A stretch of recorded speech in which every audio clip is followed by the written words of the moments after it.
Jan, Oi. sebagai seorang dokter, gua tahu pasti kan lu jarang liburan. Iya. Bener dong? Karena Iya. sepengalaman gua, dokter tuh bukan tidak boleh, tapi jarang lah liburan nggak kayak kita orang normal. Gitu. Tapi gue liburan terus, berarti gue bukan dokter. Gimana? Enggak, gini. Yang gue mau tanya gini, sekarang Hah? gua yang sipil nih, orang yang kerja di perusahaan biasa, gua sekarang merasakan nggak bisa liburan juga. Lu bayangin ya, harusnya 24, 25, 26 ini gua mau ke Bandung sama keluarga. Begitu gua dengar kabar tentang masuk Jakarta masih swab, ya nggak jadi dong. Daripada ntar gua nggak bisa balik ke rumah, terus bangun di jalan, nah gua nggak jadi. Jadi sebenarnya gua agak menyalahkan kebijakan itu. Oh gitu. Jadi kita hari ini akan ngomongin soal kebijakan itu sebenarnya. Jadi lu nggak senang nih mesti di swab nih? Nggak seneng gua sebenarnya di swab. Karena lu mesti keluar duit lebih gitu. Iya. Gua nggak seneng. Buat lu sama bini lu doang, lu nggak mau keluarin duit lebih gitu ya?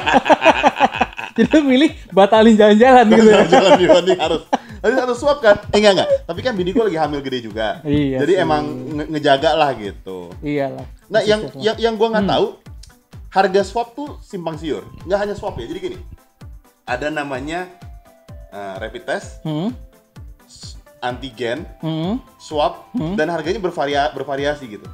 Nah, gue nggak ngerti. Coba lu jelasin. Takutnya pendengar kita juga jangan-jangan nggak tahu apa bedanya swab, terus ada lagi yang antigen, sama ada lagi yang rapid gitu. Itu dia topik kita hari ini. Nah, ini Bud, memang gue tahu banget nih, ini pasti simpang siur, ya kan? Tapi lu mesti tahu dulu, kalau misalnya rapid test, itu kenapa disebutnya rapid? Karena cepat. Iya, itu aja jawabannya. Jadi sebetulnya segala sesuatu yang cepat disebut rapid. Iya. Berarti sebenarnya kalau gua cek kolesterol juga rapid test sebenarnya. Kan cepet. Tes kolesterol tuh gula darah cepet. Iya sih, kalau lihat perut lu cepet naik apalagi.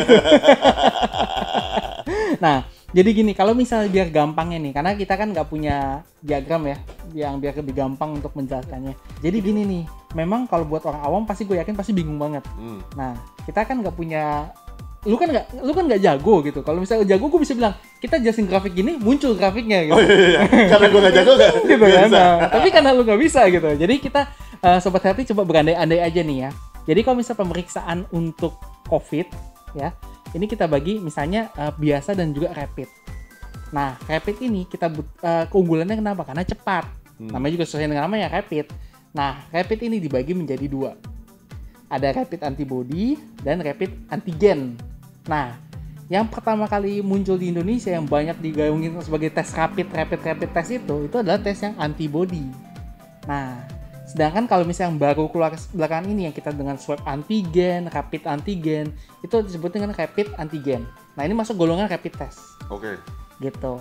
Nah, satu lagi yang mungkin golongan yang tidak kita kategorikan sebagai rapid itu adalah kita sebut dengan swab PCR. Oke. Nah, perbedaannya apa nih? Nah, dilihat dari pertama, waktunya. Swab PCR itu butuh waktu lama, harian. Nah, paling cepat mungkin SMD bisa 24 jam, itu udah paling cepat. Tapi kalau misalnya rapid, itu hasilnya biasa bisa kita dapatkan dalam hitungan jam. Oke. Gitu. Nah, perbedaan yang kedua adalah apa yang dideteksi. Jadi kalau misalnya rapid antibody mendeteksi antibody, rapid antigen mendeteksi antigen. Tunggu. Lu gak usah ngomong kali itu. Gue dengerin serius itu. Gue tahu rapid antibody itu antibody, antigen itu antigen. Gue juga tahu maksud gue. Nah, pertanyaan gue buat lu nih, Bud. Lu tahu nggak bedanya apa? Nggak tahu gue. Nah, antigen itu di bayangan lu tuh bikin sebagai bayangannya itu adalah virusnya. Oke. Tapi bukan virus secara keseluruhan ya. Antigennya itu bisa jadi bagian dari virusnya. Contoh, misalnya lu adalah virusnya, ya. Antigen itu misalnya daki lu, gue dapet. Itu ada antigennya.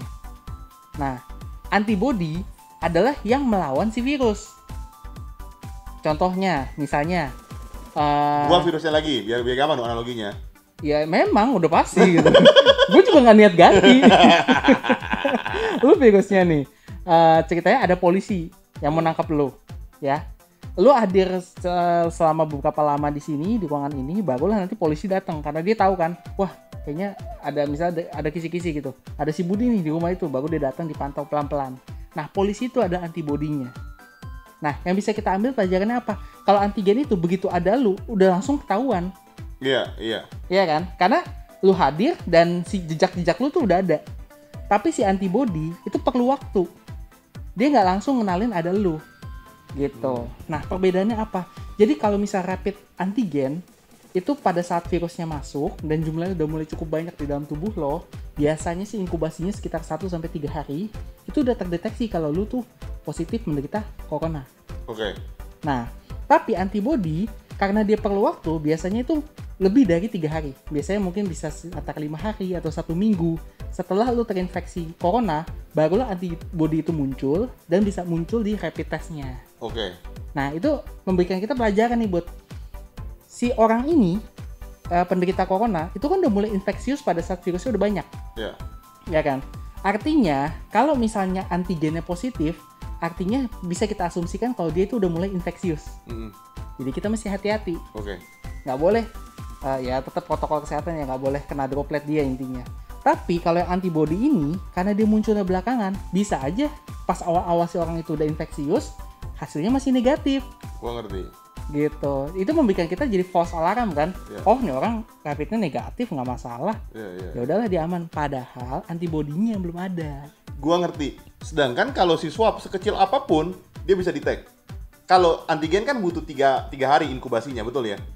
Tadi lu bilang kalau antigen itu butuh 1-3 hari baru dia ketahuan gitu. Yeah. Sedangkan kalau swab begitu ada sekecil mungkin virusnya langsung ketahuan dong. Swab berarti lu masuk yang golongan sini. Yang sebelah sana. Ha. Nah, kalau swab itu perbedaannya, jadi kalau yang rapid antigen itu sama-sama di swab, Bud.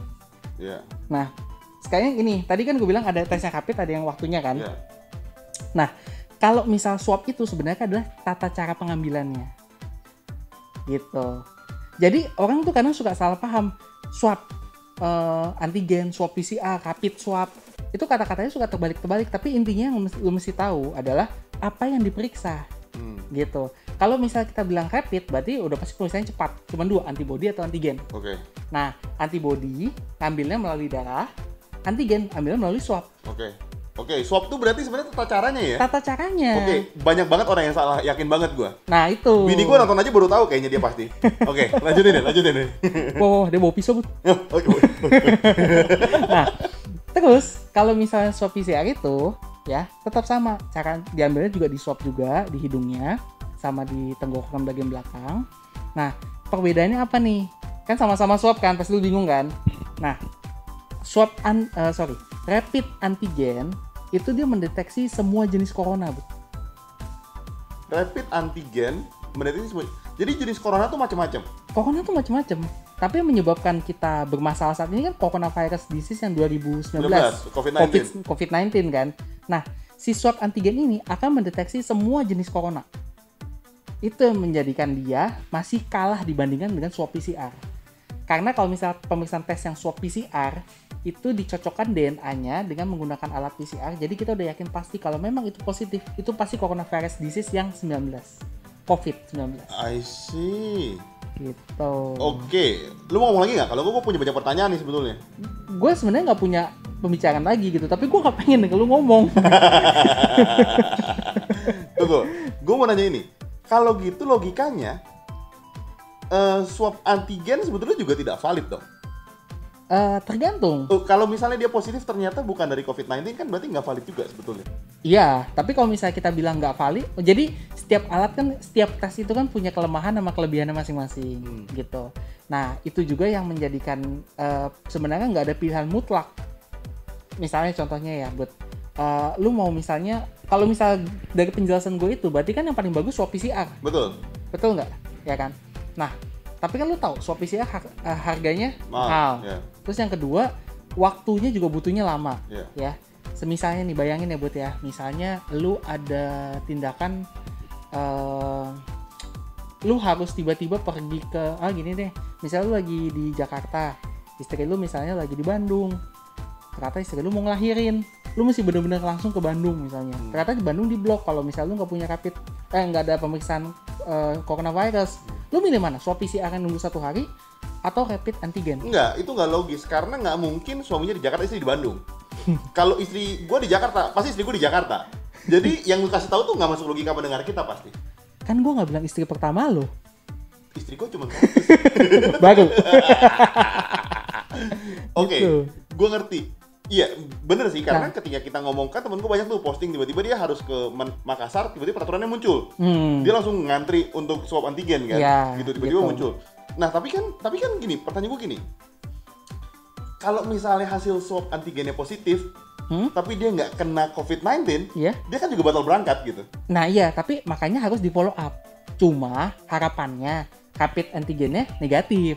I see. Jadi dia nggak perlu follow up apa-apa sebetulnya. Jadi yang tadi gue bilang ya, kalau misal rapid antibodinya yang negatif, tetap aja ada kemungkinan dia sebenarnya pembawa virus. Betul. Tapi kalau rapid antigennya negatif, berarti kan memang nggak ada virus di tubuh dia. Betul. Gitu. Jadi untuk resiko penyebarannya itu jauh lebih kecil. Oke, gue paham. Gitu. Yan, gue mau nanya gini, maksud gue gini. Penyakit corona macam apa yang tidak berbahaya maksud gua? Karena kita awam nih, kita kan dengar corona cuman COVID-19. Emang corona apa yang ternyata kita ada loh tapi kita nggak tahu gitu, nggak berbahaya sebetulnya? Sebenarnya coronavirus itu strain virusnya, Bud. Ya. Sebenarnya tuh kalau misalnya lu lu ingat-ingat, itu sebenarnya kita udah sering mendengar nama corona tapi dengan nama yang lain. Flu babi. Itu corona juga? Itu coronavirus juga, cuma strain yang berbeda. Terus udah gitu ingat gak SARS? H5N1. Nah, itu juga sebenarnya juga coronavirus juga. Gitu. Dan kalau misalnya diperiksakan dengan rapid yang antigen, itu kemungkinan hasilnya akan positif. Tapi kalau kita periksakan dengan swab PCR akan negatif karena dia menyocokkan dengan DNA virusnya yang sudah pasti itu adalah COVID-19. I see. Gitu. Got it. Berarti sebenarnya kalau misalnya kita swab antigen hasilnya negatif, sebetulnya jauh lebih aman. Artinya kita bebas dari semua virus corona kan? Iya. Sebetulnya gitu. Kalau misalnya let's say lu PCR tiba-tiba lu negatif, bisa aja lu kena virus yang lain yang mereka nggak detect gitu kan? Iya, kayak gitu. Tapi tetap masih diingat, Bud, semua pemeriksaan ini itu validitasnya nggak ada yang 100%. Kenapa? Kita masih mempertimbangkan adanya error. Nah, dari alatnya dari reagennya atau yang terakhir dari human error-nya. Jadi pada saat dia ngambil swab-nya. Misalnya lu lagi ngambil swab, tiba-tiba lu error, lu salah baca gitu. Itu kan juga bisa kan maksudnya? Kan sebagai praktisi kesehatan lu kan pasti bisa salah kan? Nggak, gue harus bilang ke pendengar kita, kalau emang ternyata lu salah ya dimaklumin. Karena kan, iya dong, maksud gue gitu dong. Ini lu mau ngomongin soal kompetensi gue lagi nih. Tapi gue harus ngasih contoh yang valid sama pendengar kita bahwa semua kesalahan bisa terjadi. Baik dari alatnya, baik dari human error-nya. Karena kan gue sipil, gue gak mungkin melakukan tes swab kan. Bener dong maksud gue. Bisa gak pakai contoh jangan gue gitu kali ini. Tapi bener. Jadi sebenarnya sih kalau misalnya dari pembacaan alat sih, pembacaannya kan mudah ya. Jadi kalau misalnya memang ada kesalahan sih keterlaluan banget kalau dari pembacaannya gitu. Kesalahan bisa dari alatnya. Jadi dia munculnya error atau human error itu maksud gue kayak gini, Bud. Cara nge-swab juga kan beda. Gitu. Misalnya ya, lu pas nge-swab, lu pernah nggak sih swab? Enggak. Belum pernah. Ada sapu nggak? Ini gue praktekin gitu sekalian. Ini sobat healthy ya, caranya gini nih. Jadi pada saat di swab itu kan kita tujuannya adalah untuk kena sampai ke dasar tenggorok di hidung belakang sini. Nah, rasanya tuh nggak nyaman gitu, nggak enak. Nah, sebagai tambahannya, rapid antigen itu banyak yang dijual untuk penggunaan pribadi. Jadi orang diajarkan untuk nge-swab sendiri. Oh ya? Itu ada di toko-toko online banyak, Bud. Jadi sebenarnya kita bisa ngecek sendiri dong? Bisa. Jadi diajarkan, tapi sekali lagi caranya itu nggak semua orang bisa. Jadi dia menggunakan semacam cotton bud tapi yang agak panjang, dimasukin sampai ke hidung dalam. Itu rasanya tuh kayak kalau lagi berenang tuh kayak air masuk ke dalam hidung. Jadi pedas, perih, nggak nyaman gitu. Nah, di situ lu agak kual-kual dikit ya untuk ngumpulin virusnya, baru lu ambil. Beb, ambilin tisu sama sapu dong. Mau nyoba nih. Loh, iya dong. Gua kira-kira paham lah. Kalau ngomong itu gua paham lah kira-kira. Nah, lu kan cuma kira-kira. Gua kan paham banget. Jadi mending gue lakuin. Terus. Nah, kesalahannya nih, kalau misalnya pas di tengah jalan lu ngelakuin, ini kalau lu lakuin sendiri ya. Pas lu ngelakuin, aduh rasanya nggak nyaman nih, lu nggak tahan. Lu cuma kual-kual tapi nggak nyampe ke dasar tenggorokan yang dimana kadar virusnya paling banyak. Jadi kan jadinya false negatif. Virusnya ada, tapi lu nggak dapet. Gitu. Gua nggak ngerti ya. Gua pikir begini, maksud gue gini. Kan virus itu menular lewat droplet. Which is kan di semua droplet itu harusnya ada virusnya dong. Iya. Lu ngerti gak maksud gue? Berarti kan nggak harus ke dalam, di luar ini kan kalau lu bervirus kan harusnya ada gitu. Jadi distribusinya nggak merata, Bu. Gitu. Ya memang kita bilang gini, ada yang disebut dengan viral load. Jadi kapan nih jumlah virusnya itu jumlahnya paling banyak. Jadi kalau misalnya lu baru pertama kali kena ya virusnya paling dikit. Anggaplah kayak debu-debu di lantai, debunya ya jumlahnya dikit, tapi tiap hari makin lama kan makin banyak tuh. Nah, tapi proporsinya juga beda-beda gitu, dan memang kalau menurut penelitian paling banyak ditemukan itu adalah di dasar hidung bagian belakang. Dan juga di dasar tenggorok belakang. Makanya di situ posisi swabnya. Berarti kalau di swab itu pilih salah satu ya, hidung atau tenggorokan? Atau dua-duanya? Ada yang dua-duanya. Jadi tergantung dari alatnya. Gitu. Kalau swab PCR biasanya dua-duanya. Oh. Nah, kalau yang alat antigen itu nanti dia tergantung dari pack-nya itu, dia ada yang 2 cotton bud, ada yang 1. Kalau misal 1 ya berarti biasanya sih cuma di hidung belakang doang. Tapi kalau misal 2 berarti atas bawah.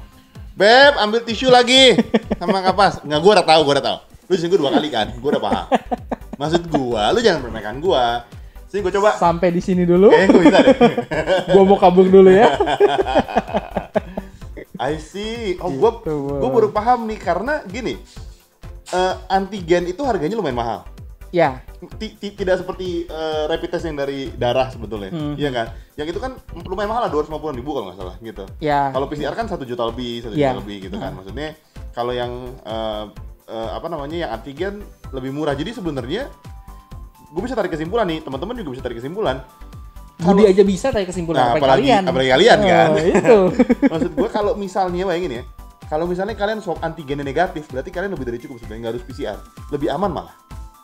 Ya. Betul ya? Ya. Maksudnya gitu. Jadi karena gini, misalnya gini ya, kita mau bini gue mau lahiran gitu. Ya. Emang ada protokol rumah sakit sih, dia harus swab PCR. Tapi kan sebenarnya gue bisa bilang antigen aja lebih aman ya sebenarnya, nggak harus PCR ya.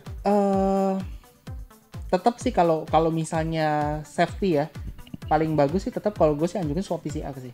Nggak, lu jangan gitu. Lu jangan ingin mengeruk harta kekayaan masyarakat. Bukan masyarakat lu. Enggak ya, misalnya gini, mertua gue bilang, iya nih ntar swab dulu, PCR dulu, baru nanti mau ke rumah, mau jenguk sini anak. Maksud gue berarti kan sebetulnya buat mertua, orang tua, sebenarnya antigen itu kan lebih dari cukup harusnya gitu. Jadi masalahnya itu pada ini buat golden standard, Jadi kalau misalnya pada dunia medis itu ada yang disebut dengan golden standard, itu adalah ini standar paling baik untuk menegakkan suatu penyakit, gitu. Nah, kenapa nih rapid antigen ini nggak digunakan? Digunakannya lebih kepada swab yang PCR gitu. Karena rapid antigen ini biar bagaimanapun sensitivitasnya masih kalah dibandingkan swab PCR. Swab PCR jauh lebih sensitif. Terus yang kedua, swab PCR jauh lebih spesifik. Jadi kalau misalnya dia positif kan udah pasti positifnya COVID, bukan coronavirus gitu. Nah sekarang kalau misalnya yang tadi gue bilang, kalau untuk hal-hal yang mendesak atau hal-hal yang semisalnya dibutuhkan secara massal, macam kayak pemeriksaan di Bali, kalau misalnya kita mau jalan-jalan gitu ya. Nah, pemerintah mewajibkan minimal swab antigen. Kenapa? Karena ya sudahlah, mungkin banyak orang nggak bisa meng-cover sampai ke swab PCR, mungkin karena waktunya lama. Tapi kalau misalnya pada istri lo yang misalnya mau ngelahirin itu kan berarti kan udah ada persiapannya, terus udah gitu dia akan dirawat juga. Untuk memastikan misalnya dia dirawat bersama dengan beberapa orang misalnya, kan ada yang kamarnya join seperti itu kan. Nah, untuk memastikan istri lu bebas dari COVID dan teman-temannya juga bebas dari COVID, jadi lu tuh lebih aman. Berarti emang itu gue pelit aja berarti kan sebenarnya kan? Dari awal juga begitu, Bud. Dari awal lu cerita lu Batak ke Bandung juga itu. Loh bukan, tapi kan gini, ya Batak ke Bandung itu kan karena kita masih mikirin keluarga besar juga. Kalau sampai kena kan bahaya, maksud gue liburan. Gue kira kita masih mikirin keluarga besar juga. Biayanya berapa kalau gue bawa keluarga besar gue? Ini menarik, gue aja baru tahu. Sebenarnya gue pribadi pun baru tahu tentang bedanya antigen sama antibody sama PCR. Berarti cuma ada 3 itu ya? Saat ini kan? 3 itu. Berarti di luar 3 itu nggak ada lah pokoknya gitu, nggak ada aturan pemerintah yang menyarankan di luar 3 itu gitu kan? Gitu. Terus satu lagi nih Bud, tadi kan gue bilang kalau misalnya pemeriksaan itu kan bisa rapid antigen itu negatif, berarti udah pasti dia bebas corona. Betul. Ya kan? Nah, ada satu lagi, kita sebenarnya harus melihat dari gejala klinis pasien. Sebenarnya. Cuma kalau misalnya untuk pergi jalan-jalan, siapa yang mau periksa? Kan gitu kan. Jadi pasti kemungkinan besar bisa lolos.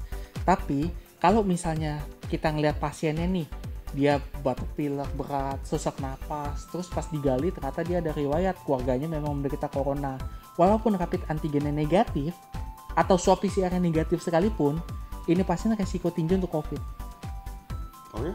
Ya, gitu. Tapi ini kan kita konteks bicaranya di rumah sakit, gitu. Tapi kalau misalnya lu mau jalan-jalan, sebenarnya sih logika aja. Orang dengan kondisi batuk pilek, demam berat, sesak, mana mungkin sih mau jalan-jalan? Iya. Gitu. Cuman kadang-kadang itu bisa menjadi salah persepsi juga. Kalau misal orang udah bergantung pada hasil lab negatif, gue udah pasti nggak ini, padahal nggak selalu. Kadang-kadang kita mesti memperhatikan gejala klinis juga. Kenapa negatifnya? Yang tadi gue bilang, gini-gini ternyata negatifnya negatif error. Swabnya nggak bener, alatnya yang salah, kayak gitu. Gue tuh penasaran ini ya sebenarnya ya. Gue tuh pengen tahu penderita COVID-19 itu absolut nggak? Artinya begini, misalnya gini. Kalau gini ya, misalnya kita kondisinya nggak fit, daya tahan tubuh kita lemah, kecapean. Terus kita misalnya orang batuk pilek, kita ikut batuk pilek, gitu kan? Maksudnya kan itu based on kondisi tubuh. Pertanyaan gua, kalau kita kondisi fit, kita ngobrol sama orang yang kena COVID-19, tapi kita fit kondisinya, apakah begitu virusnya masuk, kita pasti jadi penderita COVID-19, atau kita bisa melawan dalam 2 hari hilang misalnya gitu, bahkan kita belum kedeteksi. Gue pengen tahu itu sih, penasaran gue sebenarnya. Nah, seperti yang gue selalu tekankan nih, kalau untuk penyakit corona ini, dia kan penyakit yang masih baru. Jadi virulensi itu daya hancur virusnya, daya serang virusnya, itu kita masih belum bisa bilang. Tapi semua prinsip penyakit serangan virus adalah kalau daya tahan tubuh lo bagus, seharusnya dia akan mampu menangkal penyakitnya. Gitu. I see. Jadi maksudnya gini, jadi tidak secara absolut, maksud gue gini, gue tuh penasaran ini, kalau misalnya lu kena COVID-19, tidak secara absolut dia akan berinkubasi selama 14 hari kan? Itu iya. Jadi bisa aja kalau kondisi fit, dari something happen dalam sehari dia udah mati virusnya. Iya. Maksud gue gitu? Bisa. Oh, gitu. Makanya gue bilang tergantung dari daya tahan tubuh lu tuh benar. Cuma kan beda virus, beda daya serangnya gitu yang gue bilang. Maksudnya misalnya ya, kondisi lu misalnya 80% aja lu kena virus influenza, lu udah sakit. Tapi kalau misal untuk virus yang misal SARS, kondisi tubuh lu 90% aja lu udah sakit. Ngerti nggak? Kebayang nggak? Jadi lu fitness 100% nih. Nah, kalau lu 90% lu bisa kena virus SARS misalnya. Kalau daya tahan lu 80% lu bisa kena virus influenza misalnya. Nah, si COVID ini kita belum bisa bilang estimasi angkanya itu di mana. Itu yang kita sebut dengan virulensinya. I see. Tapi gitu. Secara garis besar, virus akan menyerang dengan cara daya tahan tubuh lu kan? Gitu ya, jadi pada saat gitu. Daya tahan tubuh lu ngedrop ya pasti otomatis peluang lu terkena penyakit ya lebih gede. Kalau daya tahan tubuh lu maksimal, full, hampir pasti serangan virus biasanya bisa ditangkal. Beb, minta imunomodulator abis ini. Kita belum di-endorse ya? Belum. Jadi gue gak bisa bilang brandnya. Gue hanya bisa bilang imunomodulator. Jadi Sobat Healthy, kalau misalnya di episode selanjutnya vas bunga ini udah berganti, artinya udah ada yang masuk di sini. Tapi masuk di sini tinggal vas bunga. Bisa KFC juga bisa masuk sebenarnya. Jangan Bud, lapar. Gue gak konsen. Oke, ada lagi nggak ilmu tambahin? Karena itu topik menarik banget buat teman-teman sebetulnya. Udah sih, itu aja. Udah gak sabar pengen selesai. Gue juga. Jadi teman-teman, kalau kalian mau liburan, ini juga menarik. Lu menyarankan nggak orang untuk liburan, gue tanya? Sebagai praktik kesehatan ya, sekalipun lu menjalankan semua swab antigen dan teman-teman gitu. Lakukan liburan yang berbeda. Gue tahu, karena gue sendiri juga ngalamin ya, dalam 1 tahun ini tuh, ini 1 tahun yang berat nih buat kita semua gitu. Kita butuh refreshing, ya kan? Tapi refreshingnya itu kalau bisa refreshing yang cari aman deh. Jangan sampai kita pergi ke, buat apa juga gitu, misalnya lu pergi ke, contohnya misalnya, setahu gua kan Dufan ditutup ya, Ancol ditutup ya tahun ini. Tapi lu bayangin ya kalau misalnya Ancol dibuka gitu, lu duduk di pantai, makan di tempat kerumunan orang yang kayak tahun-tahun biasanya kan ramai banget kan. Buat apa lu cari resiko kayak gitu untuk cari refreshing? Gitu. Lu kan bisa kan refreshing misalnya dengan keluarga kecil lu aja, lu barbekyuan, bakar-bakaran. Iya, betul. Lu gitu. Daripada ke pantai hanya lihat pantai aja, lu bisa di bak mandi bareng-bareng sebetulnya. Sama keluarga besar. Ya boleh juga sih gitu. Nggak usah bayar, intinya kan kalau buat lu kan nggak usah bayar tiket masuk Ancol gitu kan. Bukan karena coronanya kan. Oke. Gitu. Jadi gue pro dengan refreshing, tapi carilah refreshing yang aman.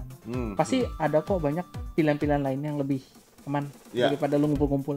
Gue setuju karena emang jangan sampai yang kena tuh keluarga besar kita sebetulnya, Iya. orang tua kita. Karena kalau di umuran kita, seperti yang kita udah pernah bahas juga, kondisi kita mungkin lebih fit dibanding orang tua kita. Yep. Mungkin udah ada yang punya comorbid, udah ada yang mungkin diabetes, kolesterol, lebih gampang berisiko untuk terkena COVID-19 gitu kan Iya. sebenarnya. Kegemukan misalnya kan. Woi, jangan ngomong Apa gitu dong. Jangan ngomong gitu dong. Gue jadi merasa terintimidasi dong ngomong gitu. Oh maaf, dari tadi ada di dalam bawah sadar gue kegemukan. Jadi kesebut. Jadi teman-teman, sampai situ aja episode kita. Semoga kalian bisa tahu apa bedanya. Jadi kalian nggak bingung nih. Swab itu bukan PCR, tapi swab itu adalah cara pengambilannya. Yap. Makanya antigen disebut swab, PCR juga disebut swab. Ya. Gitu ya. Itu yang banyak orang nggak tahu, karena gue juga nggak tahu sebenarnya gitu. Akhirnya gue sukses mengedukasi Budi. Akhirnya. Dan kalian juga pasti teredukasi dengan baik. Jadi sampai situ aja, dan sampai jumpa di episode kita minggu depan. Kalau mereka mau DM, mereka mesti kemana? Oh iya, bisa DM kita ke Instagram kita, dan jangan lupa selalu untuk saksikan channel YouTube kita karena setiap minggunya kita akan mengupload episode-episode yang berbeda. Setuju. Kalian bisa DM kita di @healthyhacks.id atau bisa email kita kemana ya? healthyhacks.id@gmail.com. Jadi sampai situ aja. Stay healthy. Stay alive. Bye-bye. Bye-bye.